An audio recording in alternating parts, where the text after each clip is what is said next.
Hello friends, good morning, good evening, good afternoon, good night, depending on when you watch this video, right? Welcome to another fantastic episode of the Urban Homesteading channel with Professor DIY, Mrs. DIY and Elpida. So today we're going to play with shapes. We're going to turn this shape into this shape. Okay. And three of these shapes into three of these shapes. Fun. Right? It sounds like kindergarten class. Yeah, I like it. A lot of fun. I like And what is the project for today, ladies? it. It is a plant stand. And you can see here all the parts we've already milled.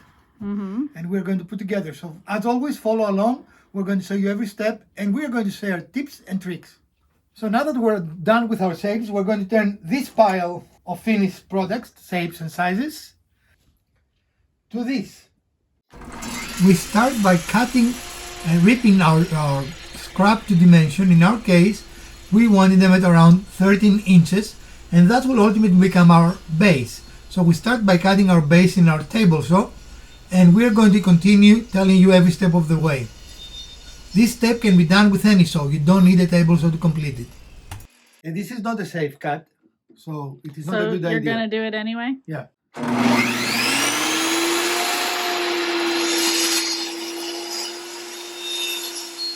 If the length of your piece is shorter than the width, this is not a good cut. That's why it's not a safe cut. That's why it's not a safe cut? Yeah, because you see it can move this way, and you see how that does, and that's what causes kickback, right? That's why you don't want to do this with the fence on. And the reason you did it anyway is? It's very short. I knew I could control it, Don't do it, kids. Don't do this at home. The bandsaw is an excellent tool and often underrepresented in a lot of the shops. It is safe, it's very versatile, can make a lot of cuts, including straight cuts and diagonal cuts and even circular cuts, as we're going to try to do in this project, but a lot of times you don't see them. You can purchase them fairly inexpensive used. Ours we purchase used for under $100. They're fairly expensive if you buy them brand new, but there is absolutely no reason to spend your money to buy a brand new one. Used work fine. So we need to make circles, and we don't have. We can also go to the store and buy them, right? But we have enough scraps that will give us the dimension of circles we want. So we very quickly made a little jig, and we might make a more permanent jig later. And this is simply a piece of wood that can fit in the rail here, right? Which we happen to have and works perfectly. And then we hot glue a piece of ply on it. And we're going to put a point, and the point will be a little nail that will go from the beginning of the blade to 3.5, because we want a 7-inch diameter circle. So we need the radius, right? Okay. So we're going to make a mark.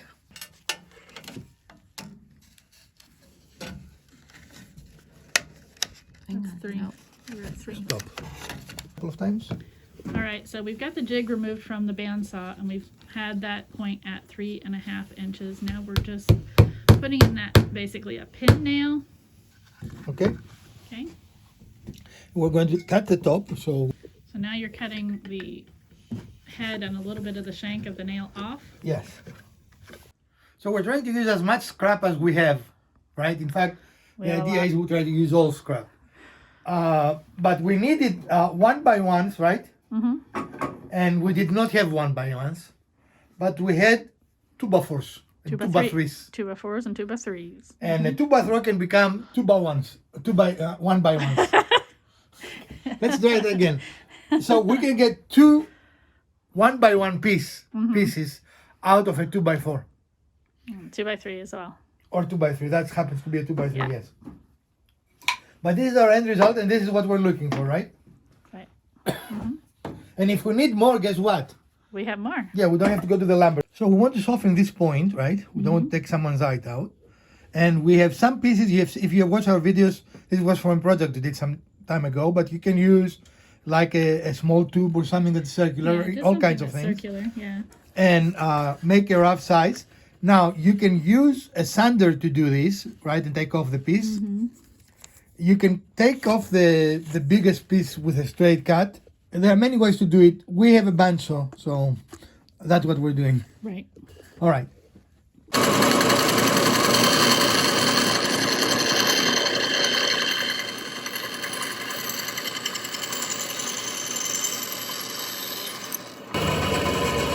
And here we are with nice little rounded corners.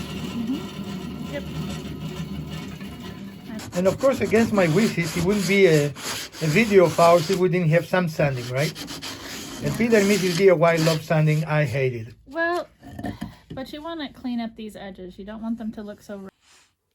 So when you make yourselves, you can stay with squares, right? Mm-hmm. And for our build, these are 7x7. Yes. You can make them triangles to match the base, or you can be gluttons for punishment, like we are, and make circles. Right. And we still start with a square. So the first step was to square pieces of scrap we had, right? Mm-hmm. To 7 inches square. Correct. For So us. we did that anyway. But then we saw you a jig earlier on our bandsaw, which needs a lot of tuning, so it didn't work for us. But the same process, we made a jig for our router table, and it works the same way, you know. And we're using this jig to make these circles. So the same idea is that we have marked the center point using our center finder here. We've also marked a 3.5 here. Here it is. At 3.5, which of course is the radius of the 7-inch circle. We're going to take a nail and drive it through the center there to attach it to our jig here.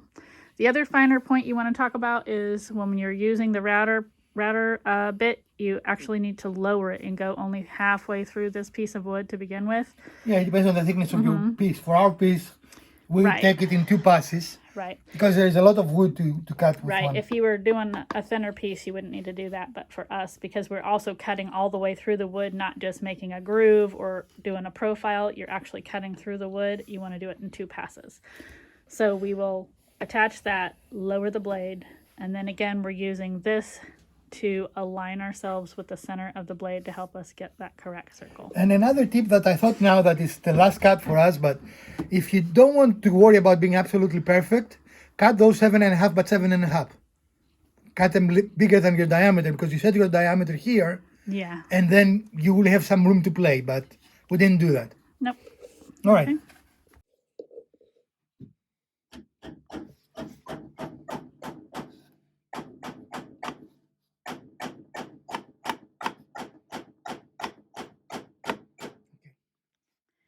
And that still allows for the piece to have free movement. Maybe. Maybe. Oh, we have security. We need to Oh, I thought you were going to demonstrate this. It's going to rock back and forth, which is what we want to get that circular. We do have that wedged in there to keep it in place, but now we have to remove it so that we can get our tool in here and lower the router bit. As you can see, it does turn. Yes, which is how you're going to get that circular form. Again, theoretically, it works in the bandsaw. We had difficulties. I don't know exactly why. Well, we think it could possibly be because of the blade size. Okay, you don't have to be exact. You just want to cut less wood about there, I think. What do you think? Yeah. Okay. And then you simply realign it to the middle, and you're good to go. Again, this jig was put together very, very quickly, right? So it is not perfect by any means. The key for a good cut here is to go slowly. This is real time for us, and I'm going a little faster than I should, but still we got really, really good results. If you go slower, you're going to get even better results. In my experience, this is probably the best way to make circles if you have either a handheld router or a table router that we have here. And you can clearly see we were a little too far away from the bit, and that's why we ended up with a little bit of a flat spot, which were easily to remove, however, with sanding. So it was not really a big deal, but you can avoid it by simply touch the piece of wood you're cutting to the blade, and that way you're going to have a perfect circle every time. The other way, I think. I have to unlock it. You have to unlock it. Oh, yes, you do need to unlock that.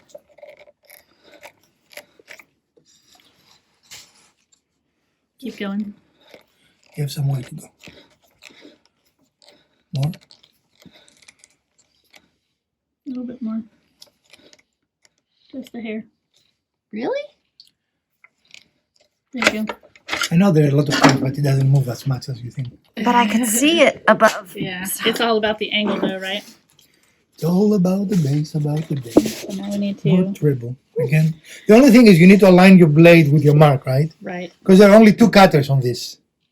It is not the whole. So this, So we've got the blade going vertically there so that we can align it with our mark, which of course is center point there. And if you can come here, you can see our little. We're a little further over. We need is a very, very small adjustment for the circle. So if you cut it, even an 1/8 bigger, actually you will probably not have to worry. But this is totally acceptable, I think. Yeah, I think so. Okay, so.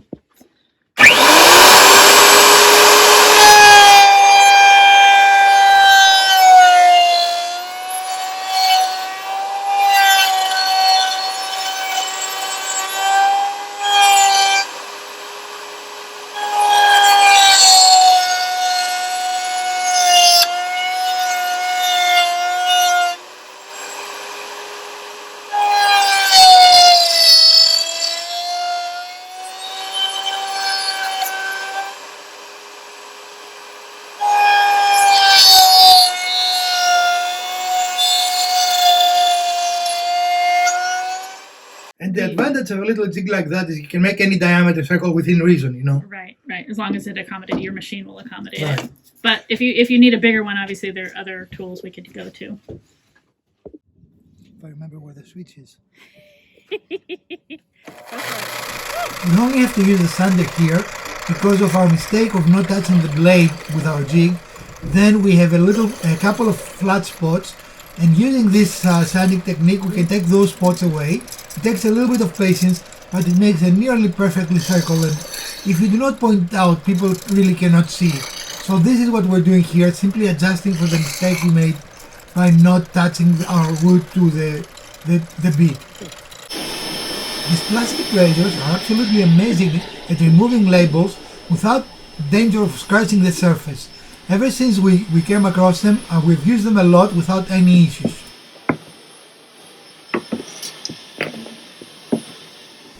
The sanding you see here is simply to soften the edges. It does not prepare the surface, and it does not need to be perfect surface for this project, but if you want to soften your edges, a little bit of sanding makes a lot of sense. So what are you doing, Elpida? Erasing our pencil marks. Erasing our pencil marks, which now serve a second purpose. We actually have a center point for the circle, right? Right, right. So there is a very difficult fit, dry fit, because they really will not stay by themselves. But this, you can see, it's going to work. Our dimensions were correct. Nothing interferes with anything, right? Yeah, it's a 3-tiered plant stand, so we've got different heights. Or anything. And now you're looking at it from the back, really, Yeah. This will be, the tallest one will be in the back. All right, so the next step will be to make holes. We have marked here already before don't know if they're visible. We've made marks where we want our poles. So they're going to be all at the same distance. It will look very balanced, right? Right. So the next step is to make straight, and it's important that our holes are straight here, right? And for us, I just used the radius of our circles, which is 3.5. So I measured 3.5 in there, and then I just did a center point between the triangle, the last triangle piece. Right. And if you make more of those, probably making a jig will make sense. Probably. But for only 3, it is okay. Right. And you go through those, right? Right. Because we're going to attach those posts with screws, so they have to go all the way through anyway. Right.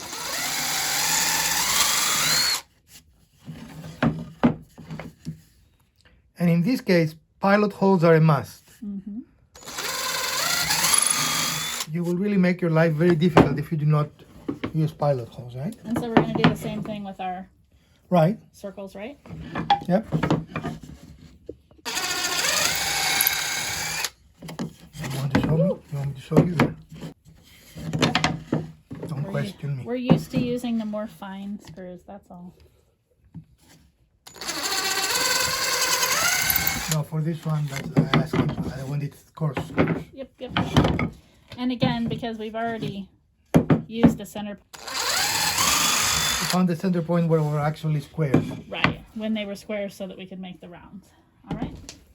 And we're just gonna put them into these, or what are we gonna do? Yeah. Okay.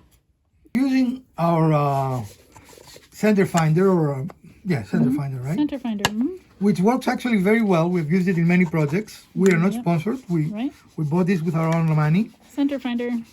And we're going to do that on both sides of each of our posts. Both ends of each of Right. the posts. Mm-hmm. And that way we know exactly where to go in. You don't know where to go. in? This is a PG channel. What do we do? We start by inserting the screw until there is a little bit of a sewing there. Mm-hmm. And then we take our leg. And again, we did mark the center points on there, so I'm just gonna align it with the center point. And when you're ready, tell me. I'm ready. Okay, so this is flush here, but what happened here? So all I'm gonna do is run that back. Tell me when you're ready. I'm ready. And now it's nice and tight. Now it's nice and flush on both sides. And why did we have to do that? Well, Professor? because those screws have threads all the way through. So as they get into the second piece, they want to pull out of the first piece. Remember, we have screws that don't have threads there? So what he's saying all the way is all the way up the shank of the screw, but there are some screws where the threads only start down in here, Right. and then they will pull all the way through. But because these threads run all the way up, that's why they're doing that and pulling away. And we don't have the other screws. Right, So. but we just showed you the fix for that so that you can still get nice tight joints. Another tip and trick. Ticks and trips, that's us. Okay. So if it comes out, it will not come anywhere. Well, it's Okay, good. What? okay. You want to do the other one, or do you want me to do it? You do it. Is it correct? And what we mean by correct, Elpida? We are trying to make it level so that it looks like not a Dr. Seuss shelf. There we go. Go for it. Down. Yay. Okay. All And we right. do have another cross brace. And these, I don't think they're really serving function other than to keep the legs. It looks fine from here. You're looking too close. But here, I don't like it. You need to hold it. Yep. You ready? Yep. Okay. Still looking good. Nothing has poked out. I like it. Now, the reason why I'm doing this, I don't know if you noticed it, I'm diagonal, is because when you hit the brad, they have a tendency, if they, To shoot off to the right or right, they bend actually, that's the problem. And if I do it like this, it's more likely to come out. But if you do it diagonal, it just you buy more space, right? You're giving it more meat, so even if it gets turned internally, it will not come out of your piece. So you're adjusting the angle of the nail gun in Right. order to accommodate that twist. Correct. Okay. So you may ask, Elpida, what is this? What is that? So how you like my new tool display? Oh yeah, it looks amazing. In all seriousness, it's not a tool display, right? What is it? It is a plant display stand. But it could work for a tool display, let's face It's it. totally working for the tool display. Absolutely. So you want to watch and learn how to do this? There you go. Keep watching, right? So this is our finished product for today, right? Mm-hmm. And it is exactly what we envisioned, is it not? It is, except for the final finish, but we're not doing that for today. Okay, what are you going to finish it with? That is for Elpida, by the way. Right? Yeah, I may stain it in some way. You mean no Suzuki bang? I'm worried that it'll crack the wood. It will not. It will protect it when you water your plants, right? I mean, it's up to you, really. Yeah, we'll see. You know that's my favorite finish, so it's obviously in my mind, but we'll see what the outcome is. And realistically, you can scale this up, right? Uh-huh. The idea, I mean, you can do everything the same we did it, but make it bigger. Right. Even though I think that's a decent size for an apartment, for a small house, you don't really need it much As better. long as you don't have any ginormous plants like I do, yeah. Well, it's not necessarily a plant stand. Right, but if that's what you're gonna use it for, scale it to the size of your For plants. example, I can see this putting pictures, Yeah. right? For example, a mom and a dad and children, you know. Or my crystals. That would be an amazing crystal. Or your, I mean, I think Yeah. there are many, many options, many different things you can do for this, and definitely scale it. So what we learned during this build? Know the size of your bandsaw blade and what what the radius it'll cut. How much did this cost us? It didn't really cost us anything because we built it using things we have already. Right. The only thing it cost was the propane to heat the space so we could stand to be out here.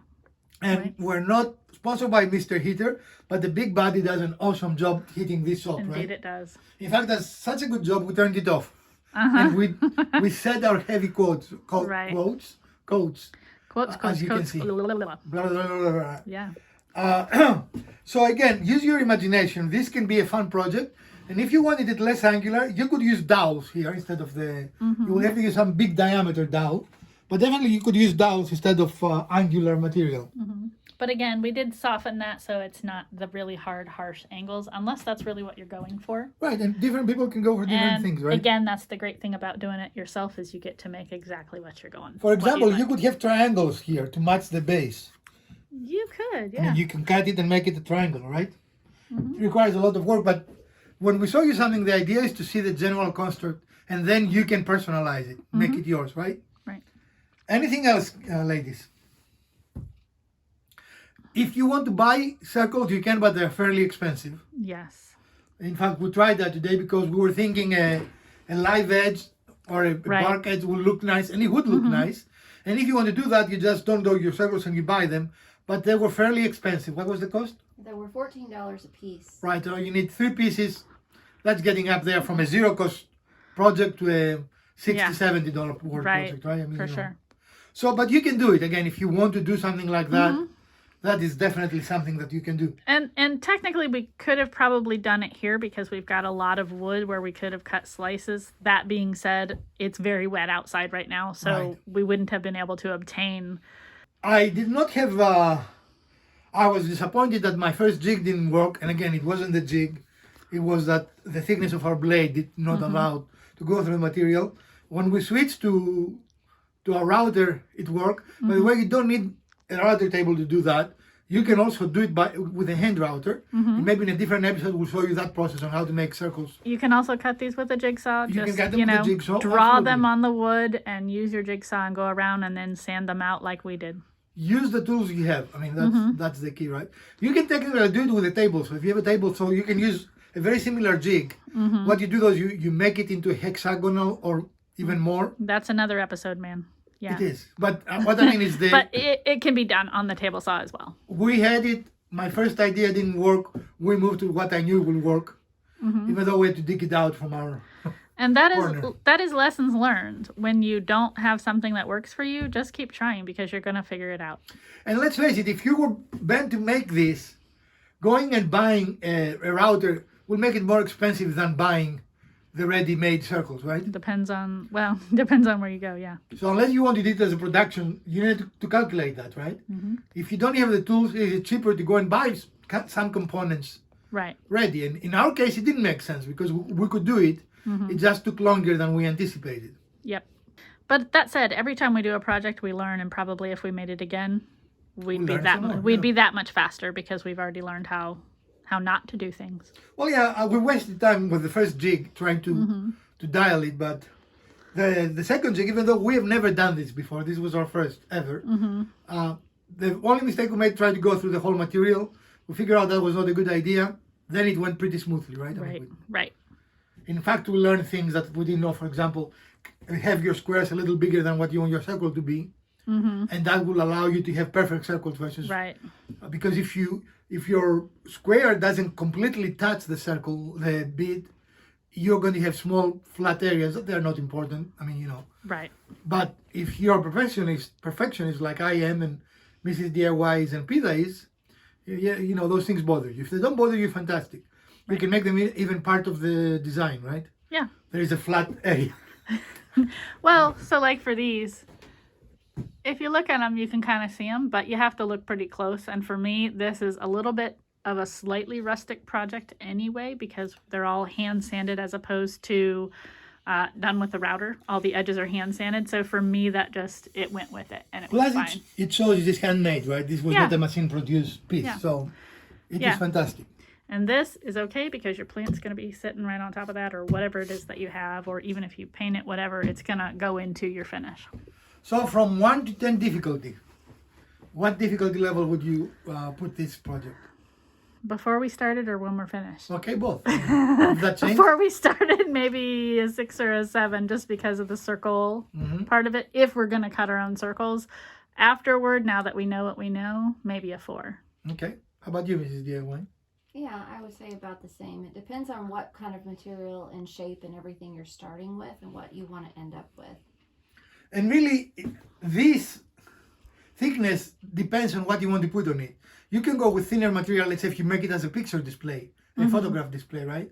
But if you use plants can be very heavy, and when you water them, they get heavier. Well, Yes. the pots in the soil Right. get heavy. And Right, the water right. adds weight. Yes. So you want it to be substantial. You don't want it Yeah, yeah. falling on your floor, right? Mhm. All right. Well, friend, this is our episode for today. We enjoyed it, and we hope you enjoyed it as well. What are your thoughts, Elvira? Did you enjoy this project? I did. I really like it, and I'm very pleased with how it came out. If you enjoyed it, please give us a thumbs up. If you didn't, the other button works as well. Share, like, subscribe. Let us know if you would like videos like that, and if you want some more in the future. From Professor DIY, Mrs. DIY, and Elpida, have a wonderful week.